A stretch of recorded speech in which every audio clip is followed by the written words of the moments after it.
Well, our preparation is good. Our guys are, getting ready. We understand that we have, a big month ahead of us, and we have to approach it that way. And it starts off with our next game. And so our guys are really focused on, what we need to do against our next opponent. So I know no one really wants to revisit that first game against South Florida. It was not one of the team's best performances. Do you bring that up? Do you have a discussion about that? And obviously, I know people look at it, it's a rival. Obviously, you guys need to play and are going to play a lot better on Thursday. Well, of course. There's no need to say, how we performed. It wasn't our best performance, and you give them credit. I thought, USF played very well. And we didn't play as well, and so we need to play better. We understand that. I think our guys are going to prepare that way. It's war on I-4, a rivalry game. What was kind of, obviously everyone knows you played in Duke and UNC rivalry. Did you have rivalries in high school? What's kind of beyond Duke and UNC? What's kind of your experience? Did you have a big high school rival in DC? Or? Absolutely. DeMatha was our rival. They were the best program in our area, one of the best programs in the nation, so everyone wanted to compete and everyone wanted to win against them. So I had that in high school, and then of course at Duke, Carolina, I had that for 4 years in college as well. So a great experience. There's nothing like it. It's exciting. I think it's great for the area. Obviously, you're from DC. You probably were already familiar with Duke and UNC going into Durham. But when did it hit you like this is an insane rivalry? Was there an experience you had as a freshman, or even before you got to the season? When did it kind of dawn on you how big that rivalry was? It was my freshman year. My freshman year when I got down there, I didn't know when I was being recruited that was such a big rivalry. But when I went down there to play. And then I'm just hearing the different chatter, and then when you live down there, and people recognize your players, Carolina fans would say things or put stuff on your door, or put stuff on your car, and vice versa, I'm sure. So then you realize, man, it's kind of a big deal. People are really up for this game, So the whole area was kind of locked in and waiting to see what would happen.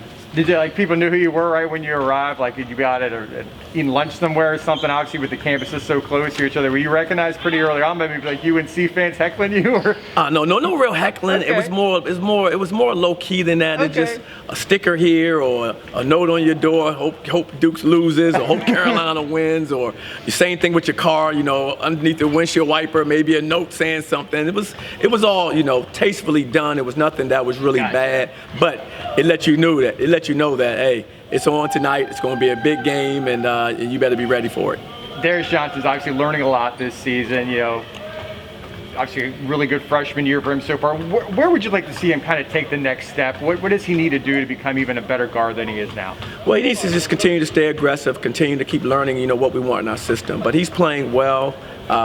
He's getting better, I think, every game. I think conference play has been really, really good for him, and he's grown a lot. And just as he continues to become the player that we see him becoming, he's going to take the team over, because he has that type of personality. He's ultra competitive. He's a tough player, and he has a good basketball IQ. So, we see the ball going into his hands, as he continues to develop, and he's tracking in the right direction.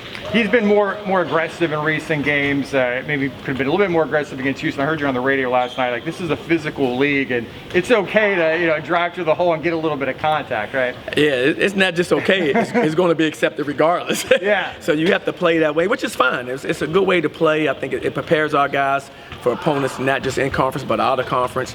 And so no, and he's already accepted that. He embraces that type of contact. That's why I think he's having the type of success he's having lately. I heard a little bit of Mamadou Ndiaye on the broadcast last night. New addition to your staff this year. I know he has experience in the NBA. What has he brought to your staff this year? You know what? He's brought a lot of experience because he's gone through a lot. He's had to really work like crazy, like all of us, to end up making the NBA. So just that whole journey and what it takes, the attention to detail, the work ethic, when you apply that to working with young people, you can't help but help them get better. And so I think he's a great addition because he's going to help our young bigs really continue to improve because of how he had to work to improve to become the player he became.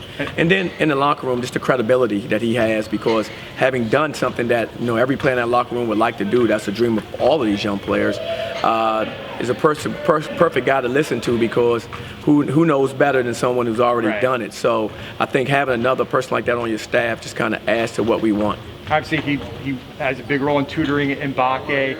Just talk more about Mbake and how he's kind of been for you this year. Sometimes the stat sheet maybe doesn't show the contributions he's making, but he's made a really big impact on the team this year. We're in a position to win because of Mbake. Mbake comes in every day. He works. He comes in. He leads.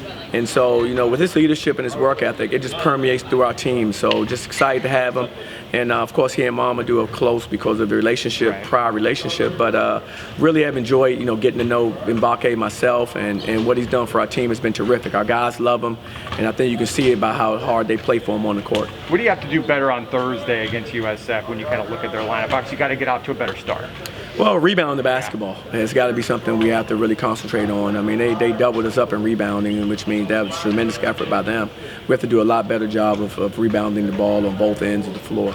You signed a couple of highly touted recruits in the early period, the Hendricks twins from Calgary Christian. I know they were in Central Florida playing in a tournament this past weekend. I mean, I knew you guys were busy on Saturday night when they were playing Montverde, but did you or any of your staff get an opportunity to maybe go see them on Friday or anything like that? Or? Yes, we did. We had a chance to see them play on Friday against Dr. Phillips, so it was a good game to watch, and they played well. It was a good win by them, and then, of course, an overtime loss to Montverde. So they have a really good team, and they're playing well. Just how exciting is that for the future? Both of those guys are playing well, highly rated. I know those guys are probably excited about the Big 12 move as well, but just how important is that for the future of this program? It's definitely important because you want to be bringing in that caliber of player. We should be able to bring that type of talent here at UCF, and we are. And I think that's just more for us to build on. So we're excited to have those guys as part of our family. They're excited to be here and helping to take UCF to new heights. Last thing I know is you talk to recruits for maybe guys you'll sign later, guys in the 23 class. I mean, guys are excited about the Big 12. There's a lot of exciting things happening here. What's kind of the early feedback you've been getting? It's all positive feedback. Everybody's excited about the move. They think it's going to continue to help us grow our brand, help us grow our program. So we're looking forward to it. And so we're not, of course, finished recruiting by any stretch of the imagination. We just, now with everything, the portal and different, opportunities to recruit more high school players that are still available toward the end of this year. We want to make sure we, find the right pieces that fit who we are at UCF on and off the court. I know you were part of a rivalry at previous college, but back in Marietta, right? You played at Wheeler? Yes, sir. Who was your rival back in high school? Walton. They had one time they had Ryan Harrell, and the rivalry was pretty big. So what were those games like? Those gyms were packed, or was it heated? Was it friendly, or was it nasty? Or? It got a little worn down over the years, but I mean, but the gyms were definitely packed. They were real big games. It was heated. It was nasty every time. And what was it like being in part of that Kentucky-Louisville rivalry? I mean, that had to been crazy. Just ask Coach, he was part of the Duke UNC. Those were some crazy atmospheres, I take it, right? Yeah. I didn't realize how serious the rivalries were. The Walton Wheeler one was kind of serious, but it wasn't like family tie serious. Kentucky-Louisville was kind of that way. So that was one of the biggest rivalries I've been a part of. So I'm ready for the one against USF. I know it's obviously been a little bit different. No fans last year with USF, but I mean, obviously you guys aren't happy with the way you played in the first game, and you guys, especially the fact that it's a rivalry, you're looking forward to kind of getting back at them on Thursday, right? Yeah, for sure. You always, if we would have beat them at USF, they would have came here looking to take our heads off. So I mean, it's just that mentality that every player should have, that competitive spirit. We can go out and play our hardest and do what we need to do to win. How's everything been this week? Obviously another tough loss against Houston. Obviously they're a really great team, but how's it been this week? Just getting back to practice, getting back to work, just trying to put that one behind you, trying to start a new streak coming up. Like I said earlier, just go 1-0. So I mean, we didn't achieve that previously against Houston, but I mean, this next one against USF, that's what we're looking to do, regardless of who it is. So this week has just been a lot of preparation, just getting back to the basics and doing what we need to do. Does the coach, does he bring up that first game against USF? I mean, I know that you guys aren't proud of that performance, got off to a slow start and kind of snowballed through there. Did he bring that up, or is it just kind of like, what happened, what you got to do differently going forward? No, he definitely brings it up so it can stay in the front of our minds. We can keep that fire in our chest to really go out there and compete with them. But I mean, it's just let us know that loss doesn't define us. You know what I'm saying? We lost pretty bad when we went up there, but they got to come here. What do you got to do differently this time around to have a better result? Just play harder. I think last time when we went up there, they just played harder than us. They really wanted that game. They embraced the rivalry, and I think we have to do that same thing. Darius Johnson, true freshman, obviously he's learning. You're playing on the court with him a lot of the time. What have you kind of seen from his game? Is kind of maybe looking forward to the part where you're going to be passing the torch at some point here later in the season. This is your final year. He's going to be here for a few more years. What have you seen from Darius this season in his growth? Just his willingness to learn. He's grown every game, every practice, every day. And as long as he keeps wanting to learn like that, he's just going to keep becoming a better player. He's on the right path right now. He's a gym rat. He wants to soak in all the type of information he can get. So I think he's coming along really well.